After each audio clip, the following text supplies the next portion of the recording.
So in this video I want to talk about success, and particularly how everything costs something. Of course, when we see people who are flouting their success, business people, maybe celebrities and so on, they never really tell you what it's cost them to gain the success that they've or that they're so proudly displaying in front of you. Now, you wouldn't expect someone to talk about success unless they'd experienced it to some extent themselves. So just a little bit about myself. I don't want to say too much, but I did very well academically. I studied physics at undergraduate and postgraduate level, and then went on to found a business. The business itself was sold for tens of millions of dollars, and it became the largest business of its kind in Europe. I could have stayed on and expanded into the United States and other markets, but I'd had enough, and I decided to get rid of it. So I think people who decide that they want to be successful, and believe me, the common notions of success are so way off the mark, you wouldn't believe it, because I can say in my case that I was least successful when I was most successful. I employed 120 people, I traveled in first or business class all the time, I had expensive cars, I was married at the time, I went and stayed in the best hotels in the world, blah blah blah. And you know what? It all became so sickening I just couldn't stand it anymore. And I got out and I divorced the woman that I was with. If you see these men, these so-called successful men with the attractive wife on their arm, you should just feel sorry for them, because they're probably going through hell. But anyway, let's talk about success and what it means. So, to be successful, you have to pay a price, and the price is your very soul, because as you may or may not know, most senior executives in large companies are psychopaths. If you do your own bit of research on Google and look for executives and psychopaths, you'll find that the statistics show that psychopaths are far more common in senior management in large organizations. Or if you want to become famous, then you have to essentially tread on people. You have to tread on people in business too. So you become this kind of monster, forever chasing something that, and no matter how much you get, you're never satisfied. So here's a price that you will have to pay. First of all, you will have to dedicate pretty much all your time to chasing the dollar, because that's how most people measure success. It's in terms of dollars, and in terms of fame. But people don't want just fame; they want the money as well. So you have to sacrifice a lot of time to doing that, and you have to be lucky as well. A lot of people think that to be successful in business just requires hard work. It's not true. You have to be lucky. You have to be in the right place at the right time, and preferably know the right people. And then you might be successful. Even then it isn't guaranteed, but that's typically what you have to do. And so you find yourself working like crazy, and you start to hire people, and the people that you hire are quite rightly only interested in their own end of the deal, so they'll cheat and they'll steal. The first two salespeople that I set on, I didn't realize until well into their time with me that they were running their own little business on the side and using the time with me to do that. Hence the reason they actually brought in very few sales. So you start to hire people, and you start to see the real nature of humanity. And then you hire more people, and you start to encounter maybe problems because you don't have enough orders for 4 or 5 months, and maybe you have to let people go. So you have to get used to the idea of sacking people. And what starts to happen is that the people that you used to know, as you become more successful, the people that you used to know drop away. The people that were genuinely your friends and so on, they drop away because all of a sudden you're making out that you're something special, you're something different, and they feel naturally a bit alienated. And what you start to acquire is a whole new set of people hanging around you. They're like flies round shit. They smell money, some kind of success going on, and you attract these people, and of course you don't really know that these people are only hanging around because there's some money or some fame involved or something to their benefit. So you acquire a whole new set of people that hang around you, all of them stealing in some kind of way, all of them after their own advantage, which is human nature. At the bottom line is that that's how we all are.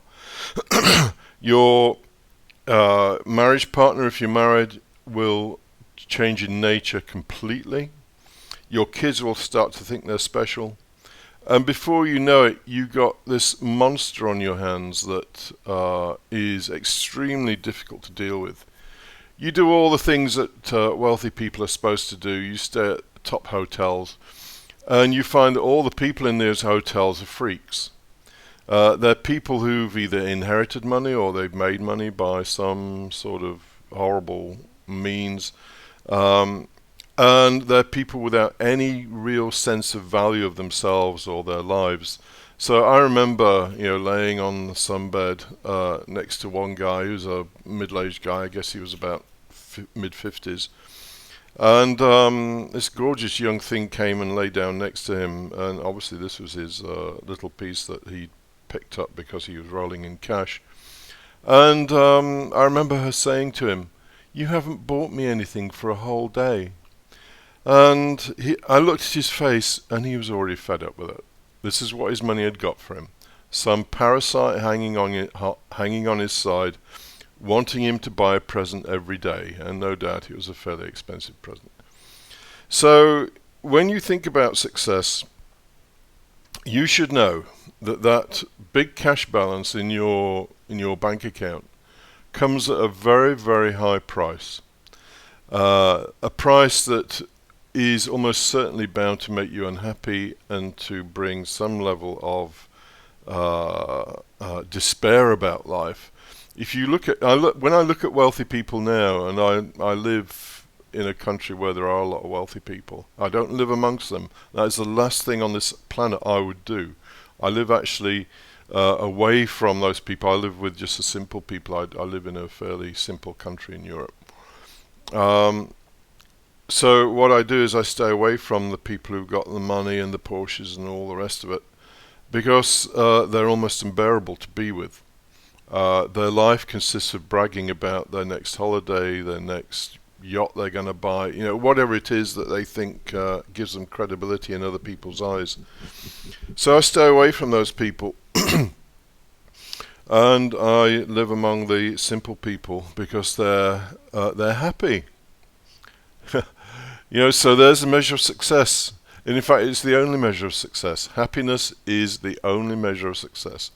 And these simple people are happy. And, I see old guys riding around on their bikes, going to get shopping, and so on and so forth, with a smile on their face. And then, I can drive down to the seafront and the expensive villas and so on, and I see these unhappy, vicious faces on these people who supposedly made it.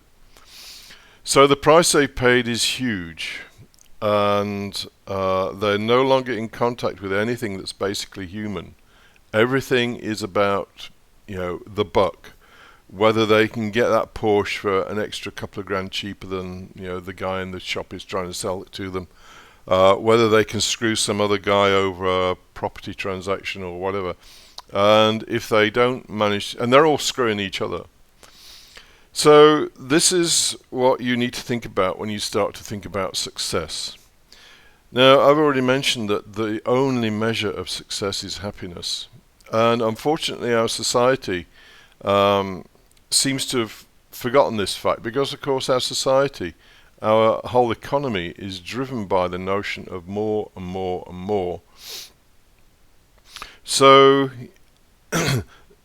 there's very little emphasis given on the fact that you can get by on very little. You don't actually need a lot of money to get by. You know, this goes to the MGTOW thing, the men going their own way thing to some extent, because a married man is signing up for possibly a lifetime of sustained effort to maintain excessive consumption, both by a wife and possibly by kids, because these days kids want their mobile phones, they want their iPad, they want a car at a certain age and so on. And this is what a guy may well end up devoting his life to. If you live on your own, there's a price to be paid for that as well. Everything costs something. Always bear that in mind. Everything. It doesn't matter which route you decide to go, there's a price to be paid. And you just have to decide what price you are willing to pay for what end result. So if you want to go on your own, then you have to acknowledge that you will be ostracized to some extent from the normal social mix of married couples and so on. You don't want to mix with them anyway, because married people are the most boring shits on the planet typically. The men have taken their brains out because there's no point having a brain when you're married. The kids are just boastful little brats, and the wife is just some bragging person who just wants to make sure that she's got the best of everything. So there is success. I did it. It stinks. Don't devote your life to it. I spent 20 years doing that, and I look back on it, and I can barely summon the courage to look back on those years, because they were sheer hell. And I've met very, very wealthy businessmen. I once worked with and for a guy who's now a multi-billionaire. The guy was a psychopath. He owned a large number of factories. If somebody died in one of his factories from an accident, he thought it was a matter of something to laugh at. So it depends what you want.